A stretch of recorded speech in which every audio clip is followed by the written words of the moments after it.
O, kamusta ang inyong weekend, mga kapatid? Jess, Andre, nakatulog ba kayo ng mahimbing? Kung nakatulog siya, nakatulog ako. Kasi wala kayong day off eh. Pero sabihin ko sana sa inyo, kung hindi, pwede kayong kumasa sa kakaibang kompetisyon na ito sa South Korea. Ewan ko lang kung mananalo tayo yun lang. Kasi ito, literal na ipapanalo nyo to ng nakapikit.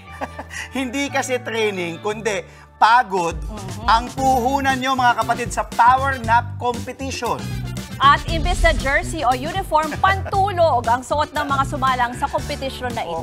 Kanya-kanyang gimmick at pwesto sila sa mga beanbag kung saan kailangan nilang umidlip ng 1.5 oras. Pero di lang sila basta-basta natutulog ha. Kailangan kasi nilang tiisin ang iba't ibang panggugulo ng staff. Kasama na rin ang panghihilite gamit ang balahibo ng ibon at pabulong-bulong nila. Binantayan din ang heart rate nila dahil sa sleep quality ibabase ang mananalo. Layo ng kompetisyon na bigyang diin ang kahalagahan ng kalidad na tulog at pahinga. Mga kapatid, ako po si Ruth Cabal. Maging maalam at may pakialam sa mga may init at rumaratsyadang balita sa Frontline Express. Para maging updated sa balitaan, mag-subscribe lang sa social media pages ng News 5.